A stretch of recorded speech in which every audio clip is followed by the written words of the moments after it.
Apologies for being late. I know.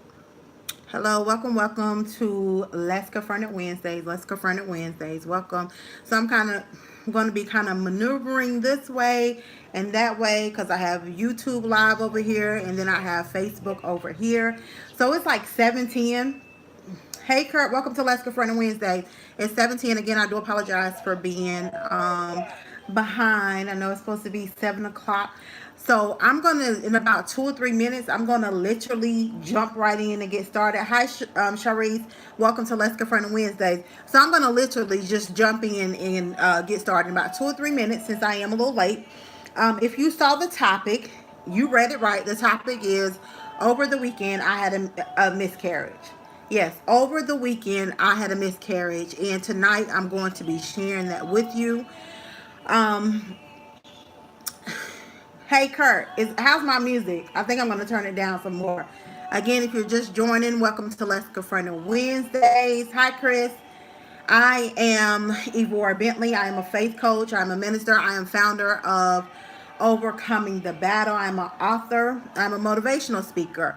And overcoming the battle. What is overcoming the battle? Overcoming the battle is a movement. And overcoming the battle's purpose and mission is to empower others to confront the adversity that is hindering them from their destiny so that they may be able to move forward in their destiny and all that God has created them to be and accomplish while they are here. So it's 7:11, 7:13. I'm going to jump right in. If you can do me a favor, hi to the live viewers, replay viewers. If you're jumping on, please share. Hi, Tracy Webb. Welcome to Let's Confront It Wednesdays. Again, I'm going to be maneuvering to the left. I got YouTube live over here, and then over here I have Facebook. So you'll kind of just see me going back and forth. As you're jumping on, I hope you all have had a great day. Thank you again if you're watching, tuning in. Thank you so much for the birthday wishes. My birthday was phenomenal. It was truly, I was truly blessed. Truly, truly, truly. And I thank God for that. So it's 7:12, 7:13. I'm going to introduce myself again, and then I'm going to jump in and we're going to get started. Welcome Facebook if you're jumping on. Welcome to YouTube if you are jumping on. Welcome, welcome, welcome to Let's Confront It Wednesdays. Let's Confront It Wednesdays is all about confronting the things that a lot of us may be afraid to confront, but it's the very things that we need to confront, because not until we confront those things we will not be able to move forward, because the things that need to be confronted are actually hindering us from moving forward in life. So Let's Confront It Wednesdays is all about confronting what needs to be confronted that most are afraid to confront. So it's all about expanding your faith and to confront that fear so that you can move forward and and overcome the very thing that's holding you back from your destiny. Okay, it's 7:13. I'm going to go ahead and get started. Again, my name is Evora Bentley. I'm a faith coach. I'm a minister. I'm an author. I'm a motivational speaker. I am founder of Overcoming the Battle. And you may ask, what is Overcoming the Battle? Overcoming the battle is a movement. Its purpose and mission is to empower others all over the world. To go into schools, to go into businesses.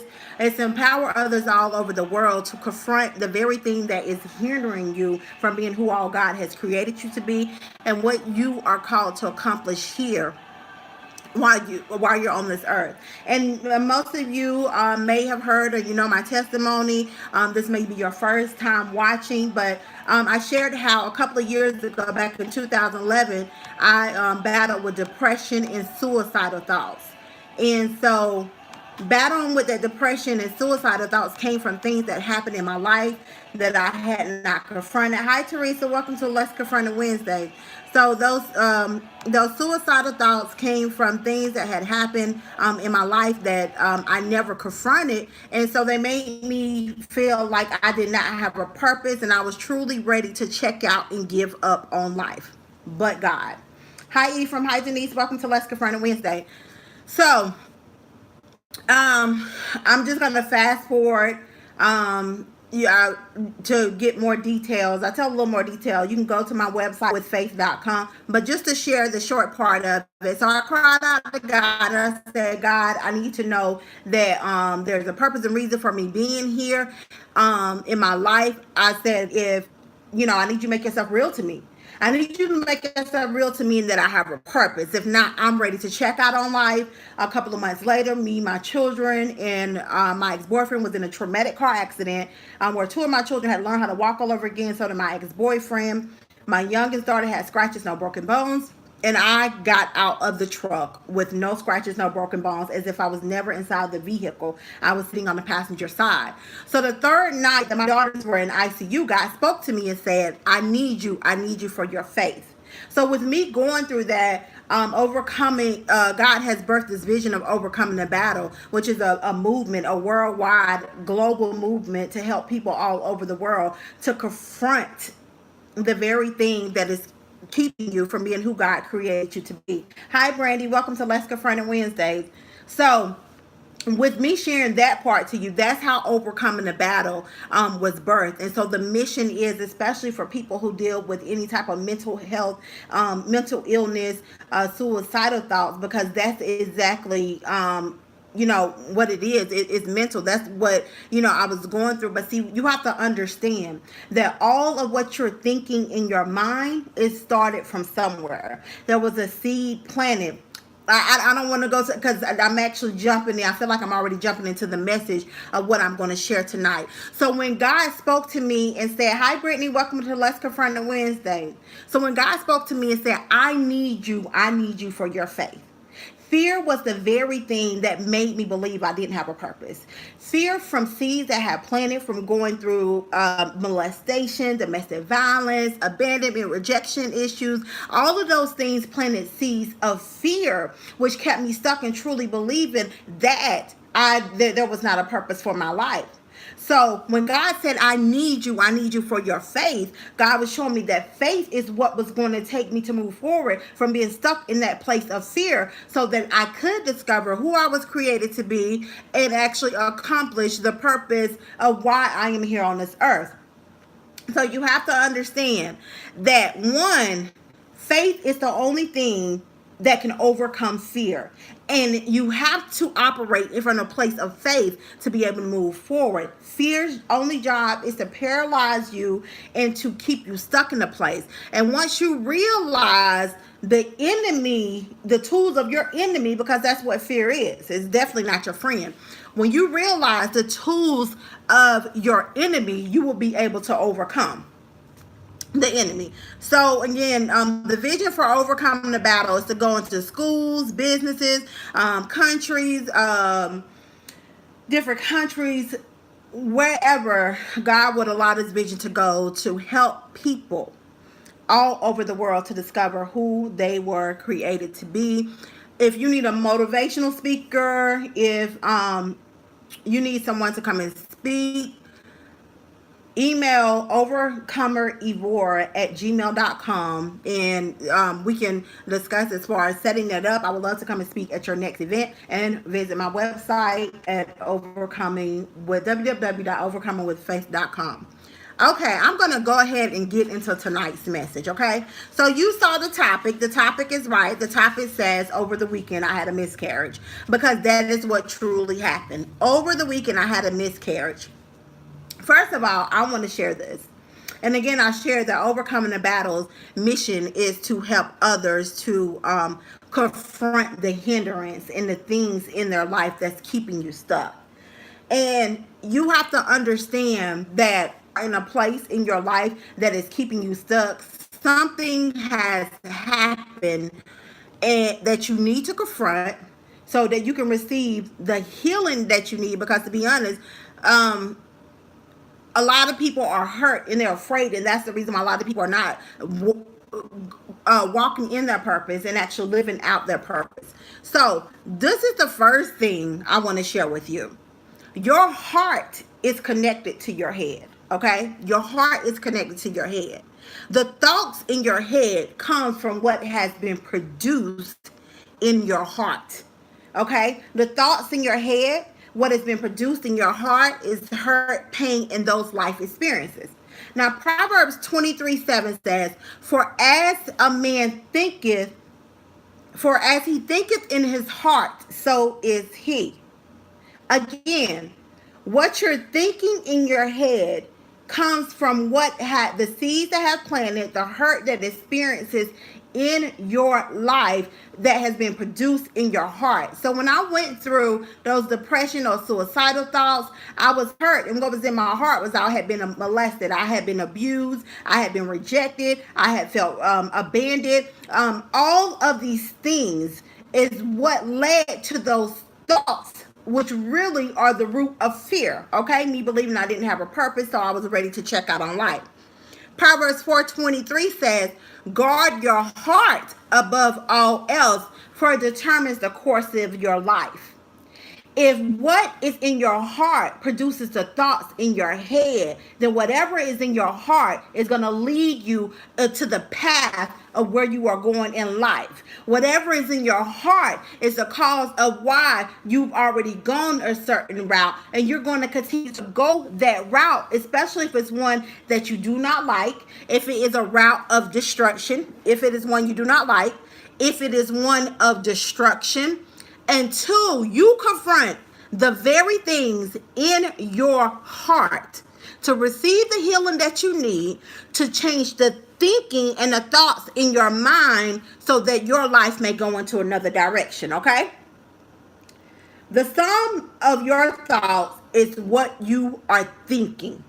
It's the sum of where your life was in the past, where it is now, and again, where it will be in the future. Example, if you believe you're not good enough because of relationships, abandonment issues from parents, people, and that, if you believe that because of the hurt that you've experienced from people and you haven't healed from it, then those thoughts are going to manifest, and that's going to continue of your life.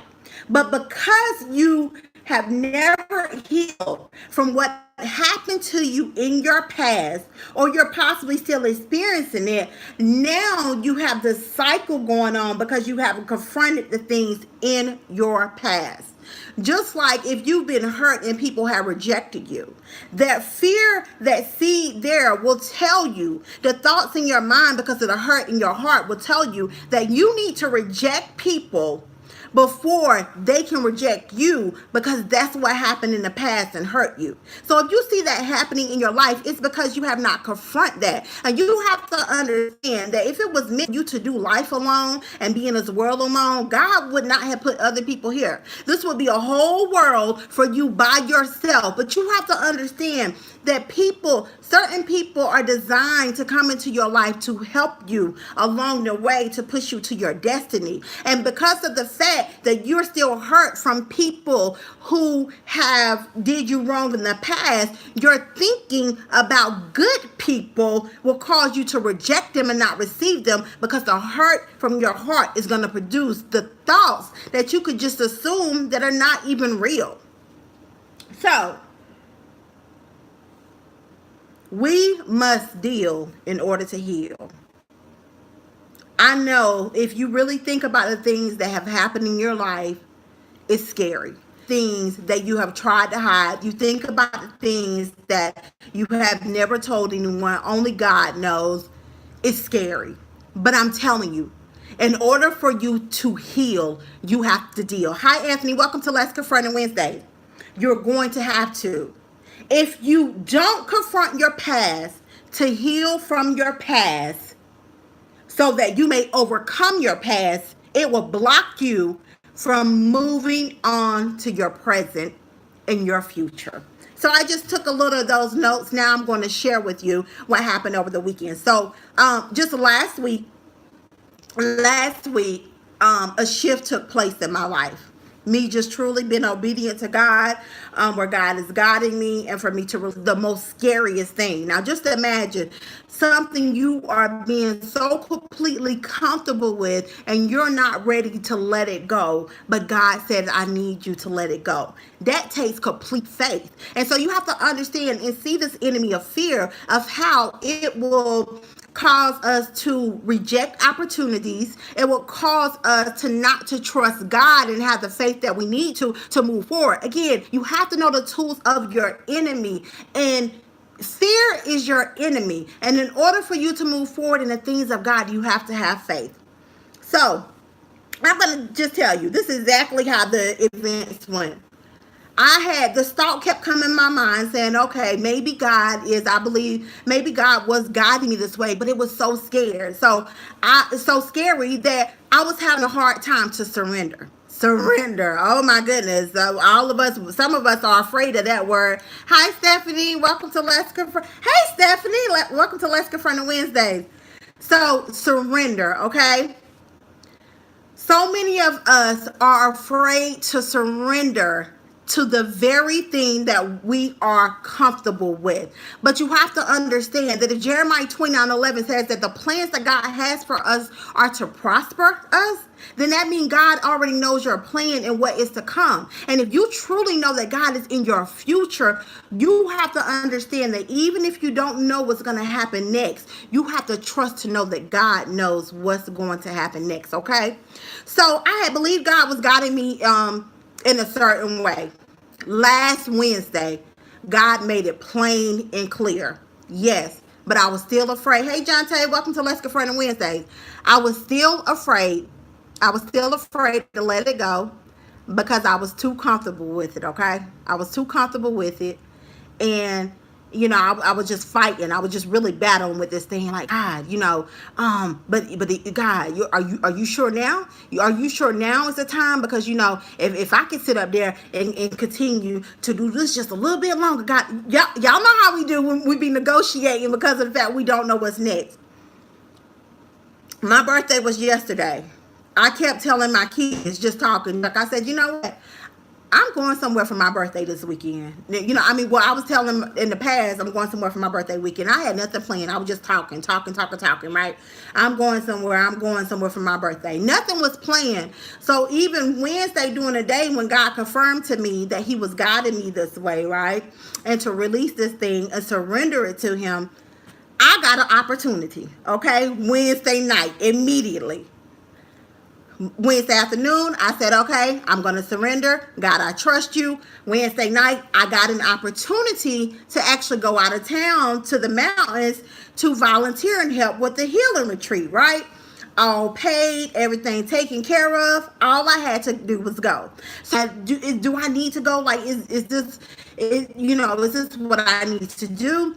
And the Lord reminded me of what I was desiring to get away from my birthday weekend. And God said, I give you the desires of your heart according to my will. So anyhow, Friday came. I'm afraid. I'm terrified. I have really let go of this thing. Even Thursday, I was contemplating about still going back to it, right? I was tempted several times, like, okay, I'm maybe just a little bit more, God, just let me, God, I can do this. Still negotiating with God when Thursday came because I was so afraid, I was so scared, right? I didn't do it though. I didn't do it. In my devotion with God, the Lord said to me, that was your test. I was trying to see if you would enter into my rest. In Hebrews 4, it talks about entering into God's rest. And you enter into God's rest means that you trust God. You trust God for what's next. You trust God to surrender whatever God is telling you to surrender, because your faith is where you rest in God to trust your next, okay? I didn't know what was happening next. Friday, I go up to the mountains. At first, we go to the house that I'm helping to volunteer at. So when we get there, I find out the person I'm going to, we actually have to stay in another cabin, right? That's like way up in the mountains. And so I cracked the joke. I said, oh, Lord, you got me going to these mountains. I must have got to release something, right? It's what I said, because that's happened before when I've gone to the mountains. So Friday was just powerful. Even though I'm volunteering, I'm in this atmosphere, and I'm getting so much confirmation that God has directed me to surrender. That is definitely God. That is truly God. Saturday, same thing. So much confirmation. That is God. That is God. He took me into an atmosphere where nobody knew me. Oh my goodness. He's so awesome. He took me to a place where nobody knew me. Nobody knew my circumstances. And God was just speaking through people to build my faith up, to trust me, to surrender this thing, and that who is guiding me. Have that ever happened to you? Trust God for wherever He's guiding you to.